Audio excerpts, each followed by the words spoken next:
So today we're going to be taking a look at a scenario where China is the strongest country in the world. Now, as things are right now, China is the second strongest country in the world. Some people say that Russia is stronger than China, but I don't exactly buy into that. So I'm going to say that China is currently the second strongest country in the world. And that is for many reasons, including their strong economic presence and just the relative size of their military. They have the most military personnel in the world, and they also have the world's largest navy. So with all that in mind, we already know that China is super strong, but what if they were the strongest, stronger than the United States? If you guys do enjoy today's video, make sure to leave a like on it and subscribe to the channel if you're new. We are around 3,900 subscribers away from 200,000 subscribers. We're getting super close, and all of the support helps us reach our goal. When we do get closer to that goal, I will be going live to hopefully capture the moment live. But aside from that, let's go ahead and jump straight into this video. So currently, China is kind of on this trajectory to overtake the United States in some aspects, and with that, we could see them overtake the United States in total rankings in the near future. When I say near future, more like 20, 30, maybe 40 years, depending on how the United States does. But as things stand, China is on the rise. But hey, now they're the strongest country in the world, meaning they have more influence, more capability, more money, and a lot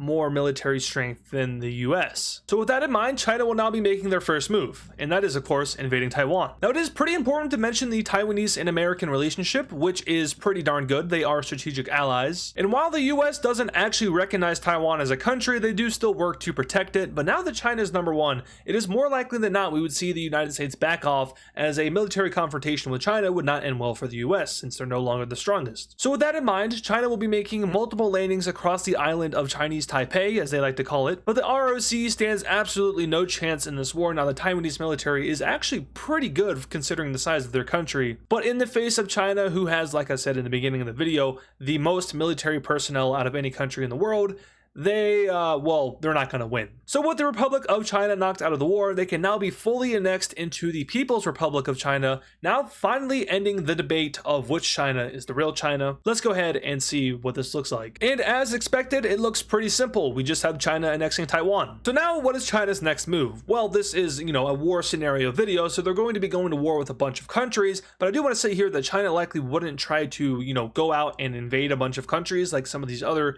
nations like Russia would. If you remember back in the Russia video where they were the strongest, they took on multiple countries like Ukraine and Georgia. But I do believe that China would just stop at Taiwan. But once again, this is a war scenario and we kind of like to invade things around here. So China is going to be going on a little bit of an expansion conquest now. And the next country they're going to be attacking is going to be Vietnam. That's the whole map. And the next country they're going to be attacking is going to be Vietnam. Now, I have been doing a little bit more research into the Chinese and Vietnamese relationship recently, and from what I could gather, it's basically the government is communist in Vietnam, so they kind of have to be like, we're communist buddies, but at the same time, the general population of Vietnam isn't too favorable of China due to historical issues. And on top of that, there's also border disputes between these two countries, so more likely than not, China would try to settle these border disputes. The Vietnamese government would be in dismay, but the people in Vietnam, they probably saw this coming. But anyway, China easily moves into Vietnam and captures their capital city of Hanoi. There's also some smaller advances made on the border over here between China and Vietnam, but terrain and jungle, so careful. Continuing on with the war, we see multiple Chinese naval landings being made across Vietnam. They take advantage of the very narrow country that Vietnam is, and they split it into multiple pieces, which allows for the Chinese military to move in a lot more easily and thus take a lot more land, and then also thus beat back the Vietnamese army.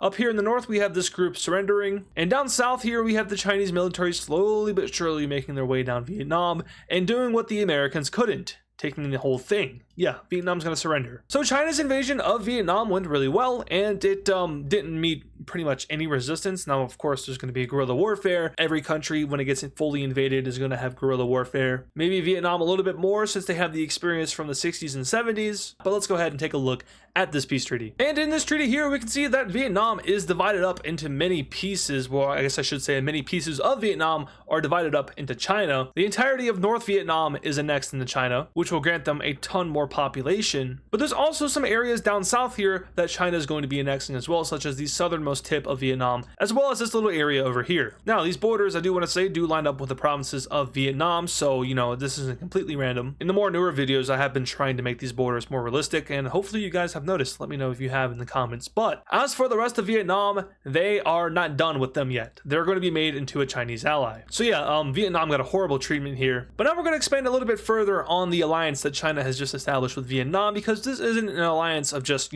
China and Vietnam. There's some other countries that are going to be added into this thing. And those countries include Cambodia, Laos, and Kyrgyzstan. So these are the immediate members that join in on China's new alliance. Now, something you might notice with this alliance is that it has 3 communist countries within it, being China, Laos, and Vietnam. Cambodia used to be a communist country, and then there's Kyrgyzstan, who also technically used to be a communist country under the Soviet Union. So there is a common ideology or a common historical ideology here between these members, meaning that cooperation is likely a little bit better and a little bit more friendly. All of the nations here, aside from Vietnam, are also real-life allies of China, so this isn't too far-fetched. But for now, the Chinese military will be going on yet another conquest to expand, and this time they're going down here towards the end of the South China Sea, and more specifically to the nation of Malaysia. Now, this may seem like a really weird country for China to want to invade, but I do want to say that there is a ton of trade that goes through here, more specifically a ton of trade that goes through the Strait of Malacca. It is a very important shipping route in the world. I just looked it up. Apparently 60% of the world's total trade goes through the Strait of Malacca, which is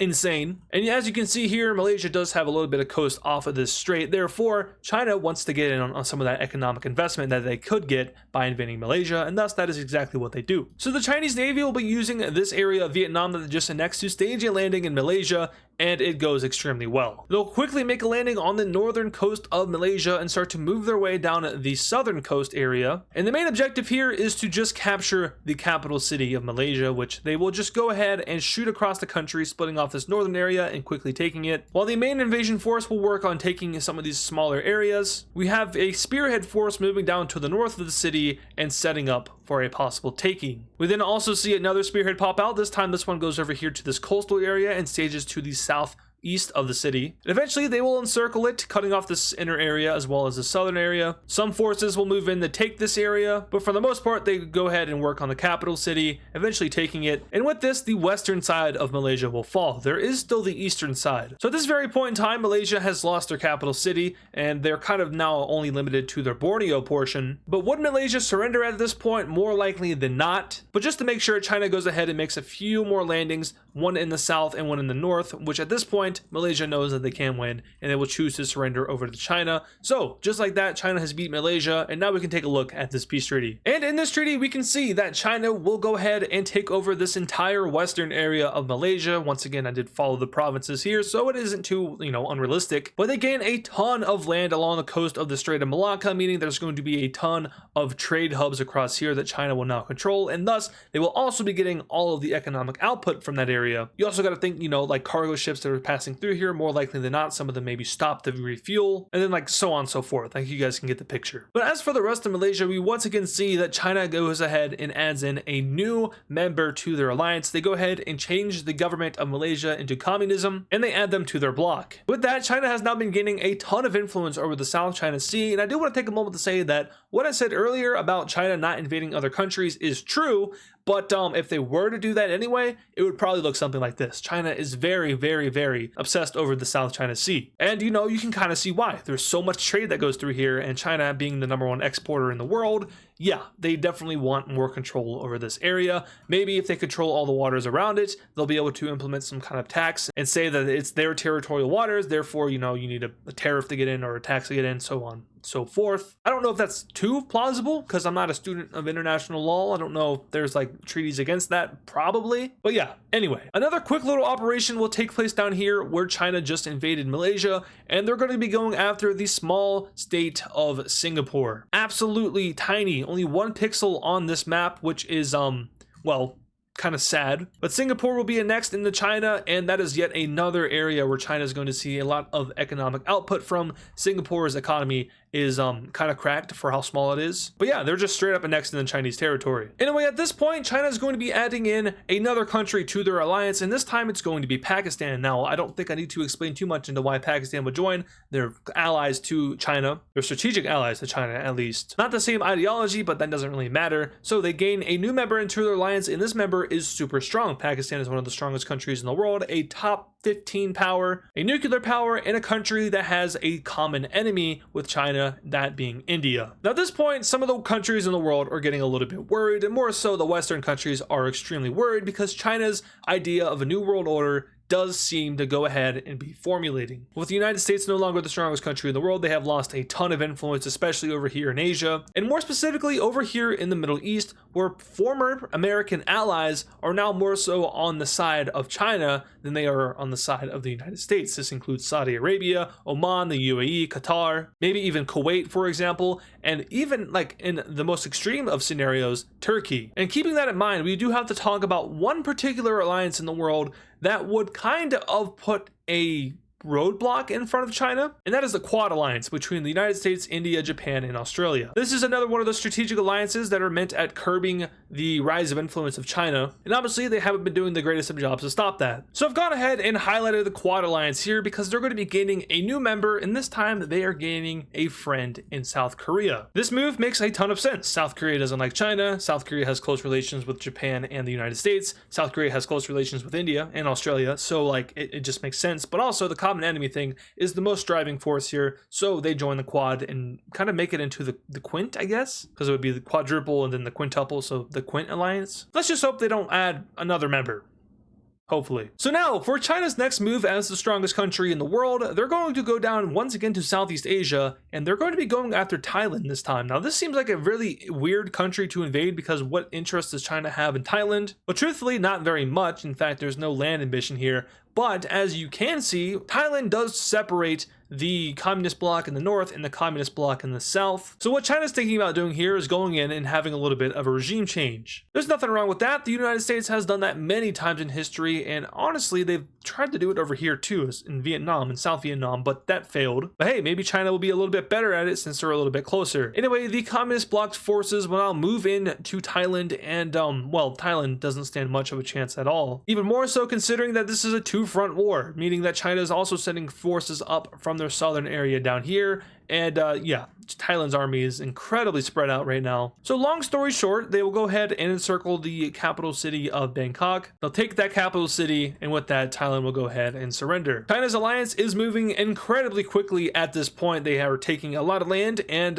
there's not much resistance stopping them. No one is really standing up to them yet, so let's go ahead and take a look at this peace treaty. Okay, I lied a little bit. They did take some land from Thailand down here, more specifically more land along the Strait of Malacca, and then some land over here, so it's, you know, easier to go from point A to point B. But more importantly, Thailand does get a regime change. They are now a communist country, and they are added into China's alliance. And on the topic of their alliance, they'll be adding in another member, and this time they're adding in North Korea, another fellow communist country, one that is kind of really bad and economically broken and just horrible, but an ally is an ally, especially one with as many troops as North Korea has. And they might be needing it soon because they're going to be going after the Philippines next. Now, the Philippines isn't in the Quad Alliance, or at this point the Quint Alliance, but they are a very strategic and very close United States ally. So when China goes ahead and declares war on the Philippines, the Quad/Quint Alliance will make the decision to jump in on the war on the side of the Philippines in order to stop China's rapid expansion and complete takeover of the South China Sea. Truthfully, I'm not too sure if the US will allow it to get as far as it has gotten here without trying to get involved or forming some kind of block against China, but enough is enough at this point. The Philippines being invaded would be a huge loss for the US and also the Quad, therefore they'll be getting involved in putting their foot down, trying to stop China's expansion. The US, India, Australia, the Philippines, Japan, and South Korea versus China, North Korea, Vietnam, Laos, Cambodia, Thailand, Malaysia, Kyrgyzstan, and most importantly, Pakistan, the second strongest country in this alliance. Let's see how this war plays out. Alrighty then. Yeah, no, I'm just joking. They wish. China's navy will quickly move in and take over complete naval control of the islands and waters around the Philippine Islands, leaving no time for the American Navy to mobilize and get here. The Philippines loses complete control of the waters around their islands within a couple of weeks of the war starting. The US will be staging their navy up north here in the Japan and South Korea area, as well as use Australia and their naval bases to their advantage. But with this in mind, the US Navy now has to leave from these Japanese isles and make their way down, which, you know, China does have a bigger navy than the US, but it isn't particularly stronger. In fact, the US Navy kinda is on steroids. But even with that in mind, we do have to remember the whole point of the video, which is China being the strongest country in the world, meaning that the US Navy in this long-range operation would likely be at a disadvantage. So even when US ships try to reach the Philippines, they are repelled by Chinese ships, who also go ahead and start taking some of these Japanese isles over here in this portion of the Pacific. And with the Philippines completely isolated from their allies, we see a few Chinese naval landings take place. More specifically, one major one up here in the north. An operation takes over this little long island here. And then we also see a few landings down here in the south, which are going to be aimed at taking these two major cities in the southern Philippine island chain. Up north, the Chinese troops advance pretty quickly and take over the capital city of Manila, while down south, these two groups meet up and take over this entire southern island. Now, going to each and every single Filipino island would be a pain in the back, to say the least. So China and their army will focus on just capturing the major ones, as well as the major cities. The Philippines do not surrender, but instead they hold out, fight the guerrilla warfare, and hope for the day that their allies liberate them, if there is one. China will now call all of their allies into the war, meaning that this war has just likely gotten a lot bloodier, and the fighting is no longer between the Quad and China. The fighting is between the Quad and the entirety of the Red Team. But India has been waiting for this day their entire life, and more specifically, they've been waiting for the day that they can jump Pakistan. So they start sending their army groups into Pakistan, hoping to capture a few major cities. However, they are held out by Pakistani forces, and their advance is eventually stopped. The Kashmir region will go ahead and completely sink into the ocean, and over here on the Korean Peninsula, we see the blue team's forces advance into North Korea, getting really close to Pyongyang, but eventually being stopped by Chinese defensive forces, who at this point have flooded into North Korea and are getting ready to stage an invasion of South Korea. Now, before that can happen, though, we do see China's Navy go ahead and start to push back against the American, South Korean, and Japanese navies, which at this point, like I've said earlier, China's Navy is probably buffed and stronger than the US Navy. They do have more vessels than the US, and at this point, those vessels are probably also stronger. So they gain complete naval control over this area in the Pacific, a very, very vital area for the United States, who has this island chain of allies going all the way down to Australia. Anyway, with the territorial waters around South Korea all being taken by China, we have the North Koreans going ahead and pushing back, but mostly with the help of their Chinese allies, because the North Korean army would get obliterated against South Korea. I mean, if we're being realistic here. Like, this video isn't a PRC propaganda video. We do have to be realistic on the side of the allies here. South Korea would smack North Korea in a war. But when you're factoring in China and the fact that they have naval superiority around South Korea, it's now South Korea that's getting smacked around in the war. And South Korea is still a top 8 military power in the world. They have a very good economy, very good military, but in the face of the #1 military in the world, which belongs to China, as well as the overwhelming manpower that North Korea has, things would not go so well, especially when they cannot be supplied by the United States properly. And that is even more so seen when China goes ahead and captures all of the territorial waters around South Korea and starts to kiss up against Japan. Kiss is a very weird word to use there, but that's exactly what they're doing. Now, as for the front line in India, in the east, things aren't going particularly well. Chinese forces have captured their territorial claim over India. They've also begun to move into the Kashmir region, taking even more of their territorial claims, but also, and more importantly, working with Pakistan to take over this entire region. Now, I do know how absolutely crazy Pakistan and India are over Kashmir. It's every time I bring it up, there's at least 10 people in the comments who want my head on a platter. So if you don't like it when you lose Kashmir, then I would recommend you go watching one of my other videos, like what if India formed an empire, or what if Pakistan formed an empire. Those two videos will soothe your agenda, so go watch those videos instead of complaining in the comments. There's also a China forms an empire video. Anyway, with Chinese forces now focused on moving into India and more so going towards their capital city of New Delhi, India will pull back some of their invading forces in Pakistan and repurpose them into defending the capital area,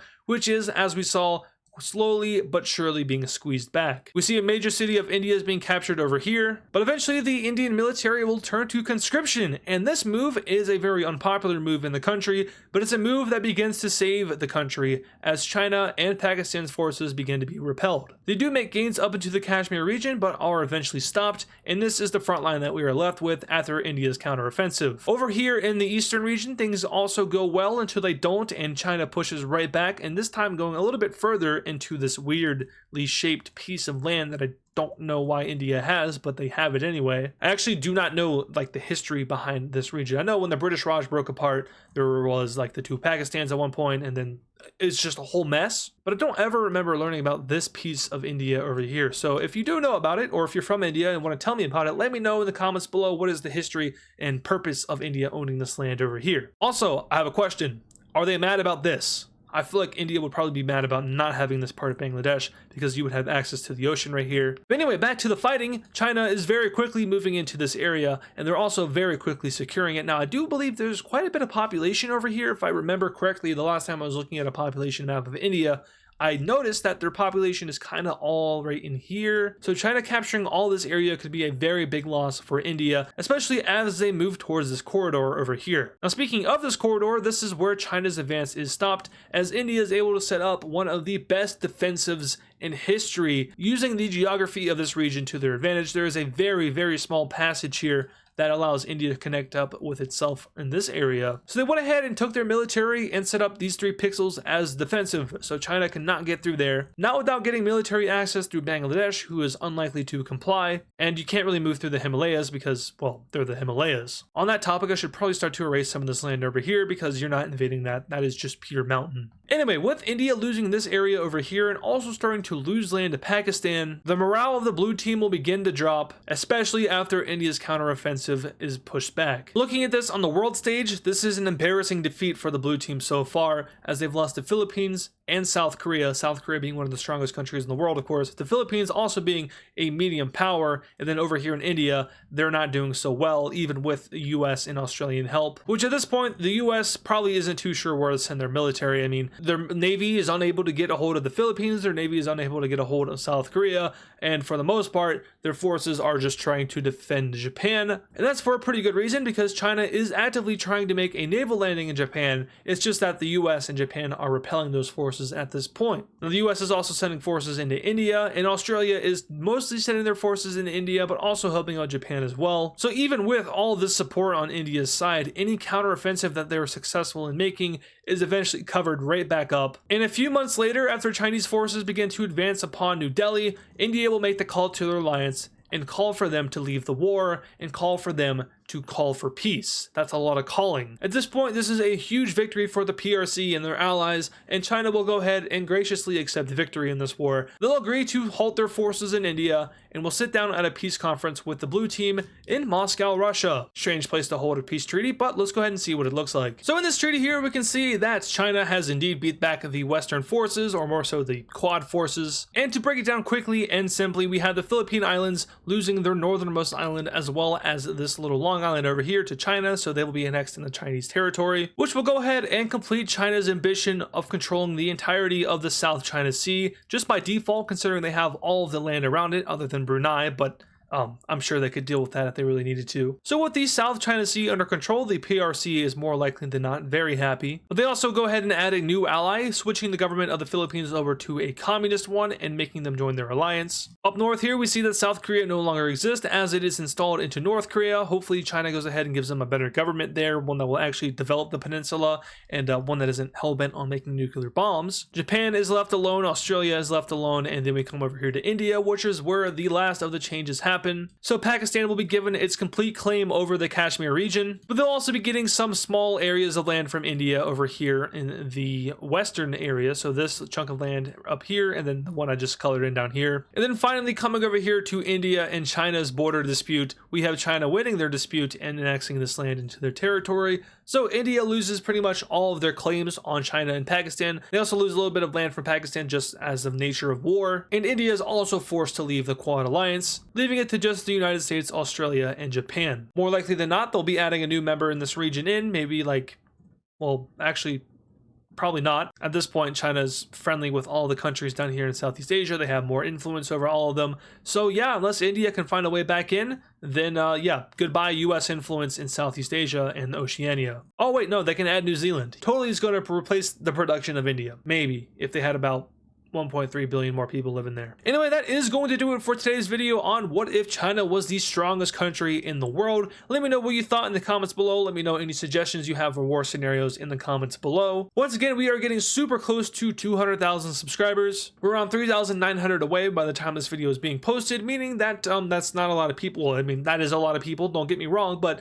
compared to our total subscriber count, that's just a little bit, and we're getting super close. So when we do get closer to that milestone, like I said in the beginning, I will be going live and hopefully capturing the moment live on stream. I did that for 100K, and I plan on doing it for all future milestones that are, you know, extremely relevant, like 200K, 300K, 400K, beyond if we ever get to that point. I'm not sure if we will, but a man can hope, right? If you haven't already, make sure to check out our membership program for early access to each and every one of our videos, as well as some exclusive perks. Make sure to also check out the Discord server, the link in the description below. We have a mock government going on right there that is super fun, super entertaining. We have a bunch of political parties that are all trying to get elected right now. So if you want in on that, then I highly recommend joining. Or if you just want to talk to the community and maybe even talk to me, there's also that as well. Once again, thank you all so much for watching this video, and I'll see you all in the next one.